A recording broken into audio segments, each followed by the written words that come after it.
Welcome back team. चलिए cost auditor का शुरू करते हैं चैप्टर। उससे पहले रिकैप करेंगे। Okay, so what we did is 3.1 cost auditor. ठीक है, cost audit records rules 2014 what says cost accountant in practice. Okay, and what CWA Act 1959 says certificate of practice, professional ethics, code of conduct. Okay, one more thing added, fraud reporting by cost auditor. Okay, or appointment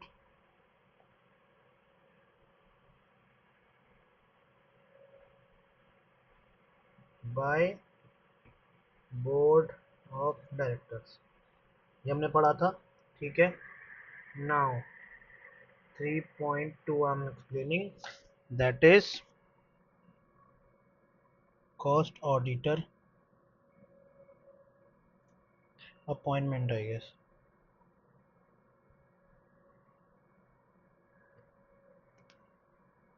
Yes, that was the same. So this is eligibility. We will first start. Okay, eligibility.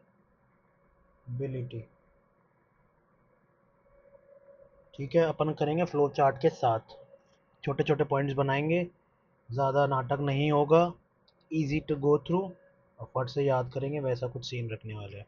ठीक है, तो आ जाइए फटाफट इस पे। Okay, so what I told you in last video is like, हम लोग jot down करते हैं पॉइंट जो जो इंपॉर्टेंट होते हैं बुक के बाजू में, और एक साथ लिख लेंगे, easy to learn, easy to grab, खत्म करेंगे फटाफट। ओके, तो जैसे और ऑडिटर्स का लिखा होता है कंपनीज एक्ट में, वैसे ही सेक्शन 139 टू 148 के बीच में वही सब दे रखा है, qualifications, disqualifications, appointment, removal, rights and duties, liabilities and other stuff. Okay, इनको साथ साथ cost audit records and rule के साथ पढ़ लीजिए, that will be easier to grab. And one more thing, कि जब भी आप ये सब पढ़ेंगे तो कंपनीज एक्ट को ध्यान में रख के पढ़ेंगे। ओके, तो बेसिकली स्टैट्यूटरी ऑडिटर्स के काफ़ी सारे प्रोविजन इस पे अप्लाई हो जाते हैं similar directly, that's why it is written here कि it is to be read with company audit और एन ऑडिटर्स रूल्स 2014। ओके, देखो सुनो, नीचे है company audit and auditors rules, company auditors and auditors rule. Okay, लेकिन definition के time क्या था, companies cost record and audit and rules, company cost records and audit and rules, company cost auditor rules, बराबर। ठीक है, so basically section में दे क्या रखा है कि who are not eligible to be appointed as a cost auditor, कौन cost auditor नहीं बन सकता, बनने को बनेंगे, तो इट्स बेटर ना कि क्या नहीं हो सकता वो बता दो, क्या हो सकता है वो तो हमें पता है, क्या नहीं हो सकता वो बता दो, तो वो हम ध्यान में रख लेंगे। ठीक है, ओके, सो बट ये एक ऐसी चीज़ें हैं जो इंटरमीडिएट में भी परेशान कर दें कि भाई इतने सारे पॉइंट्स हैं, कहाँ से याद करें, कैसे याद करें, कैसे चलेगा, क्वेश्चन आ गया तो कैसे रटेंगे, क्या होगा क्या नहीं होगा। टेंशन नहीं, अपन बैठे हैं। ओके, तो eligibility criteria is written in section 141। Okay, section 141 of the companies act and section 148 of the companies act, दो जगह लिखा हुआ है कि company following person are not eligible for appointment as a cost auditor. Okay, so what we will do, छोटे छोटे point बनाएंगे हाथों हाथ, 141 and 148 of companies act under section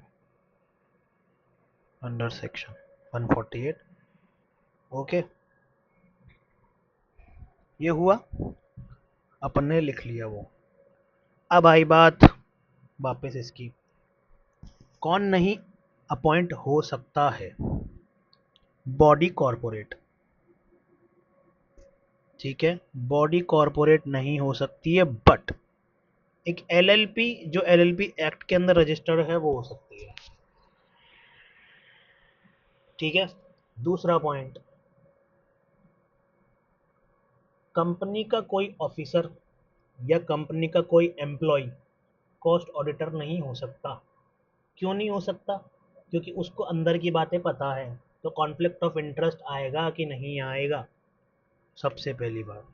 ठीक है, आ गई बात समझ में? तीसरा point, a person who is a partner और who is in the employment of an officer और employee of the company. Okay, a person who is a partner, person या तो पार्टनर है या फिर एम्प्लॉयमेंट में है कंपनी के साथ। तीसरा पॉइंट हो गया, या तो पार्टनर है या एम्प्लॉयमेंट है। फोर्थ पॉइंट, फोर्थ से पहले थर्ड को हाईलाइट कर देते हैं क्योंकि ये थोड़ा सा ऐसा लगेगा अजीब सा। Person who is a partner और who is in the employment of an officer और एम्प्लॉय ऑफ द कंपनी, इनके किसी भी एम्प्लॉयमेंट में जुड़ा हुआ हो। ठीक है, तो पार्टनर और एम्प्लॉयमेंट ऑफ ऑफिसर या एम्प्लॉय बराबर। A person who or his relative or partner is holding any security of or interest in the company or any of its subsidiary or of its holding or associate company or of a subsidiary company। तोड़ तोड़ के पढ़ेंगे, ठीक है, पहले 3 point को right करेंगे फिर तोड़ तोड़ के पढ़ेंगे, बराबर। फर्स्ट पॉइंट,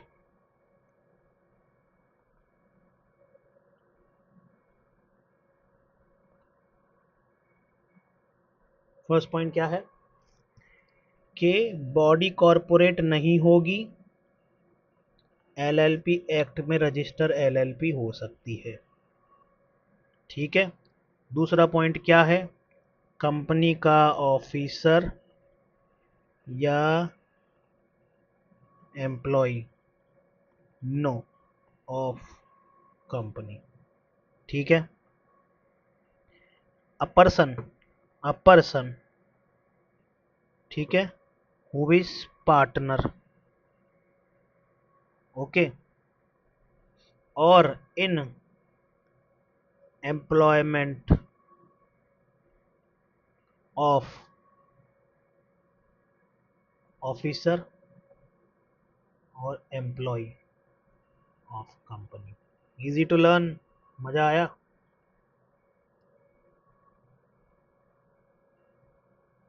फोर्थ, टुकड़ों में पढ़ रहे थे,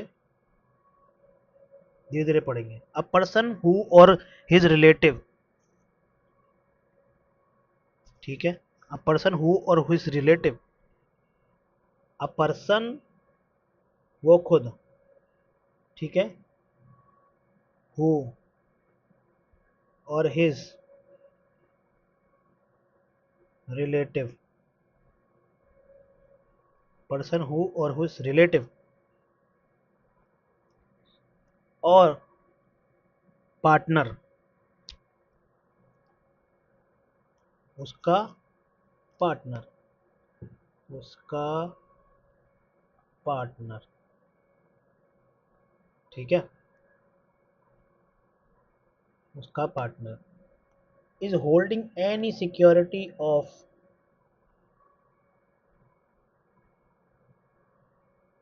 ये मिलके,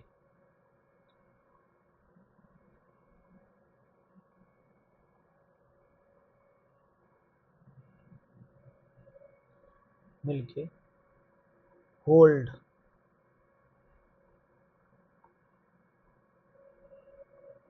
वेट पे सेटअप चेंज कर देता हूँ, इजी टू ग्रैब, ठीक है, होल्ड एनी सिक्योरिटी और इंटरेस्ट इन द कंपनी। अब hold any security, hold any interest,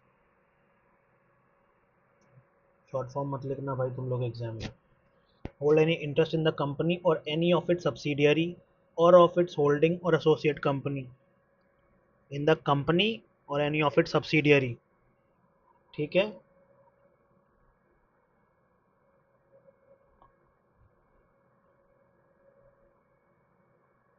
इन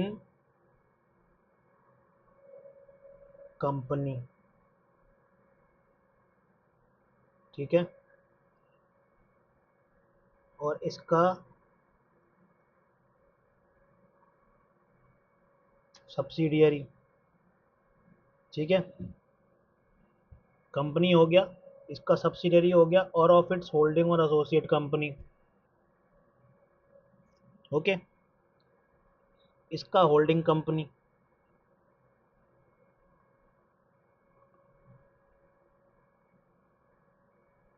इसका एसोसिएट कंपनी,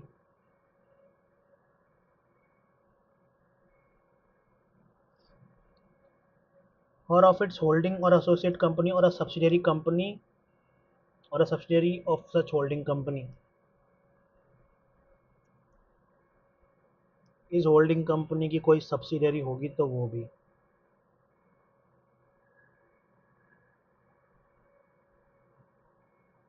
देखो इजी तो पढ़े, देखो मजा आएगा।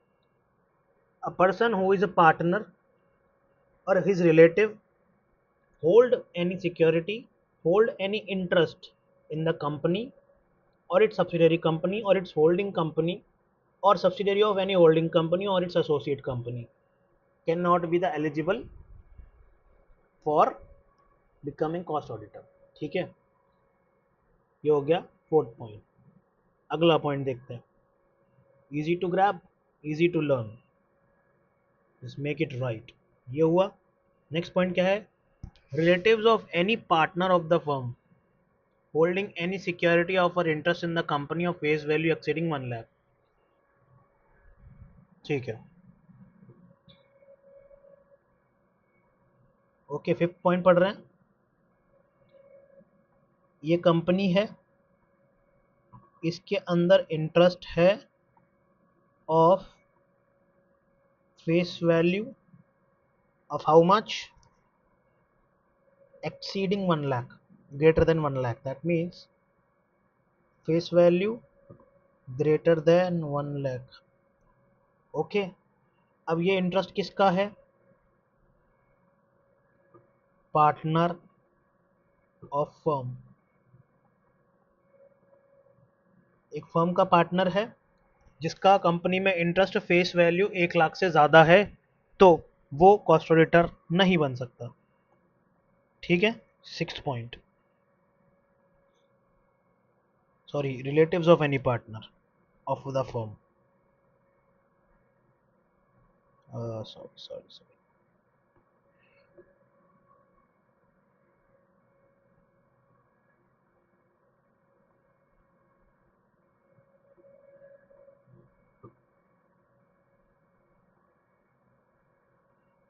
ठीक है। अगला क्या है, a person who or whose relative or partner is indebted to the company, person who or whose relative or partner, एक आदमी है वो खुद या उसका रिलेटिव या पार्टनर कंपनी से इंडेटेड है, या उसकी सब्सिडरी से इंडेटेड है, या उसकी होल्डिंग से इंडेटेड है, या उसकी एसोसिएट कंपनी से इंडेटेड है, या और सब्सिडरी और सच होल्डिंग कंपनी उस होल्डिंग कंपनी की सब्सिडी से इंडेटेड है एक्सीडिंग 5 lakhs, ओके। अब देखो क्या फ़ायदा है, तुम्हें बताता हूँ, देखो ये शॉर्ट नोट बनाने का, ये बनाया, पार्टनर, अ पर्सन हु या हुज पार्टनर या relative hold any security any interest in company, ठीक है। अब इसी को ही सिक्स्थ पॉइंट बनाएंगे, है ना, same as four except indebted to company for limit how much, exceeding 5 lakhs और 5 lakhs, बताओ, exceeding 5 lakhs, of greater than 5 lakhs, बराबर 7th पॉइंट। इतना ईजी कर दूंगा ना, मजा आ जाएंगे। ये खत्म हुआ। A person who or whose relative or partner has been given any guarantee or provided any security in connection with the indebtedness of any third person to the company or subsidiary or holding or associate or subsidiary of such holding company for an amount exceeding 1 lakh। ठीक है, अब यहाँ guarantor वाला case आ गया। Okay, अब same as 4 accept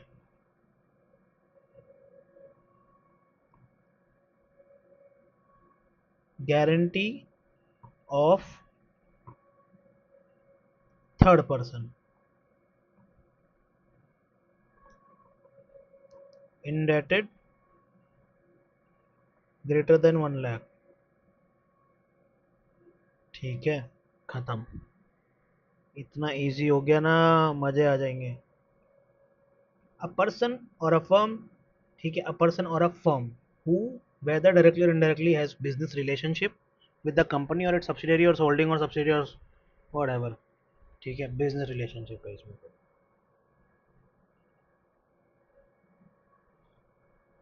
8वां, person और a firm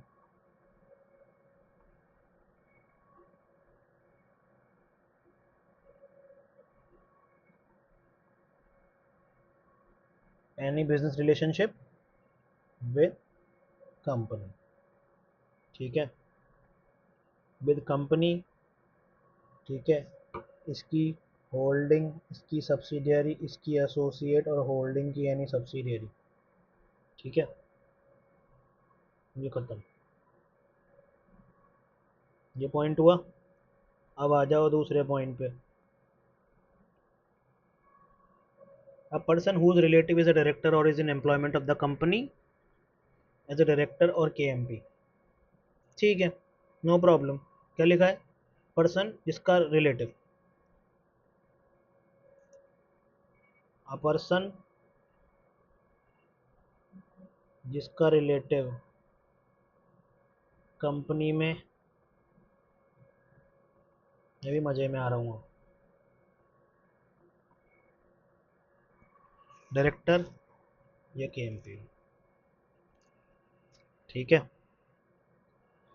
director और is in the employment of the company as a director or a KMP of the company, उसका रिलेटिव।